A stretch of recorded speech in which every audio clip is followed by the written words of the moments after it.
We're here with Bill Mauk, one of this year's distinguished lawyers. We can talk a little bit today about the journey of being a Pocatello boy to distinguished lawyer in Idaho and some of the stops you've had along the way. So let's start. How'd you get out of Pocatello into Southern California for college? I wanted to get out of Pocatello.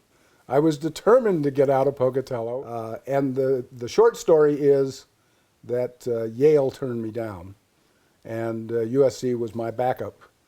So I went to the University of Southern California and applied there largely because my parents had both gone to the dental school at USC, and they were pretty rabid USC fans. So I got admitted, sight unseen. I'd never seen the campus. I took a bus from Pocatello to Salt Lake City, where I got on got on a train. Different era. Yeah, and rode the train to the depot in Los Angeles, and that was my first time to see the campus of USC. And well, at USC, sort of something that we've seen through your whole life, leadership roles, activism. Talk a little bit about the leadership roles and activism while you're at USC. Well, I was very involved in student politics, as I had been in high school. I was the student body president of Pocatello High School. I was the student body president of Hawthorne Junior High School. I had an ambition to be president of whatever school I was going to. And I got heavily involved in student politics at USC, ran and got elected as student body president in 1968. The week after I was elected, Martin Luther King was assassinated, and the campus was shut down for a day. And then that summer, the presidential primary in California, Robert Kennedy was assassinated at the Ambassador Hotel in Los Angeles. I was actually a McCarthy supporter, but the assassination of a candidate was just horrific.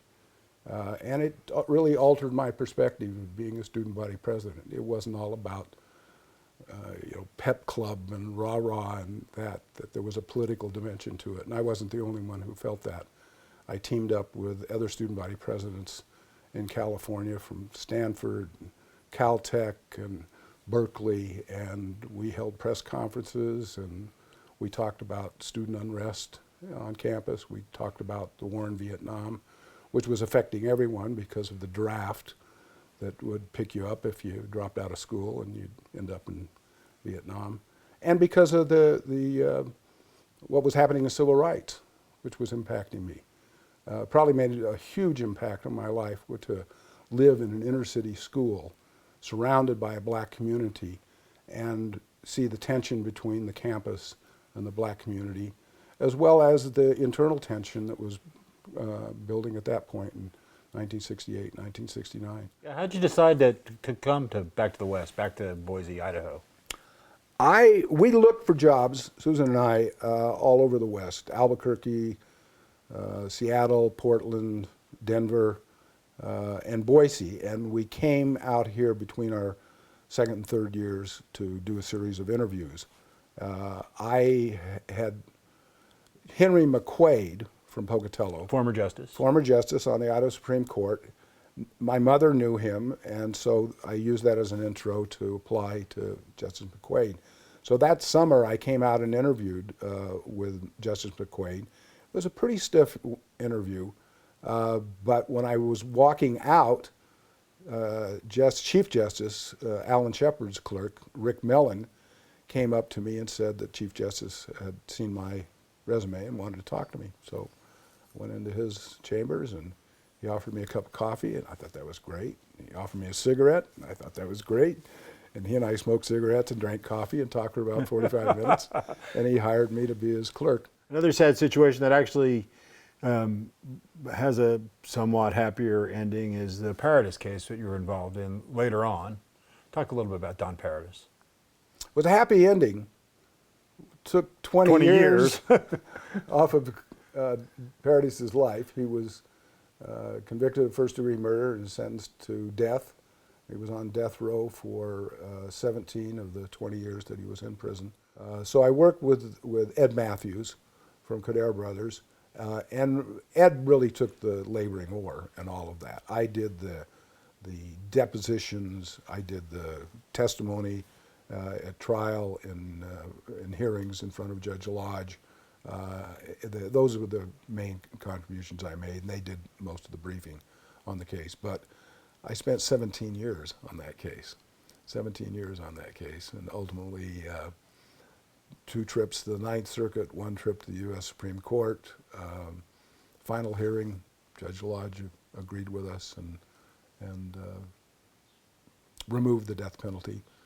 It could have been retried, but then we struck some sort of deal, and parties pled to destruction of evidence, and he was free man. Yeah. Satisfying result. One of those satisfying results. Oh, it's particularly after 17 years. It's very satisfying, but it's also satisfying to save someone's life. Yeah. Particularly when they're not guilty. Yeah. I want to talk a little bit about your, unique things you've done, and one of the very unique things I know that you've done is related to September 11th and the tragedies of that day. So talk a little bit about Trial Lawyers Care and what you did supporting the victims of the September 11th bombing. I have to say at the outset, what got me into Trial Lawyers Care and to helping the victims was that my brother almost died. His offices were on the 89th floor of the North Tower, just 4 floors below where the first plane went in. And we didn't know if he was alive or dead until later in the day. But the Association of Trial Lawyers of America, on whose board I sat, had the vision to lobby Congress and a key group of congressional leaders in the Senate to create the Victims' Compensation Fund, the September 11th Victims' Compensation Fund. And at a board meeting in Washington, D.C. in November, a couple of months after the attacks, I talked to Leo Boyle, who was the president, and I said, you know, what you should do is you should handpick the lead cases that are going to go through here to set precedents in areas for cases to follow. Without even batting an eye, Leo said, well, do you want to do that? It hadn't even dawned on me. I came back, I talked to my wife about it, I talked to my partners about it. My partners said they would take care of my cases, and I went back to Washington, to New York City, and I helped start Trial Lawyers Care. I ultimately ran what we call litigation support, which was really nothing more than supporting the 1,200 volunteers around the country on helping people to get compensation. I thought I would be able to do it in 3 months. That didn't work out, so I stayed another 3 months. I handpicked the first 30 cases that went through, argued several of them, and we set precedents for cases to follow that made a huge difference in terms of the awards that these people got. Let's talk a little bit about people who have made you a better lawyer over the course of your career. Whether My wife has made me a better lawyer. We went to law school together, but she did practice law. When I got my job with the court, she got a job with Attorney General Wayne Kidwell as a Deputy Attorney General. She ultimately became the Chief Legal Counsel for the Board of Education and did a long stand with that and enjoyed it. She argued cases before the Supreme Court as a Deputy Attorney General. Anyhow, it's a longer story. She ultimately decided she didn't want to be a lawyer anymore, so she went back to school and became a therapist, a psychologist, and had a thriving career doing that. But the real important piece of that is the luxury of having a spouse who's a lawyer. She understands what I do. I understand what she did. She's interested in what I'm doing. And she understands not only the law, but what it is to be a lawyer. Her father was a lawyer. Her brothers were lawyers.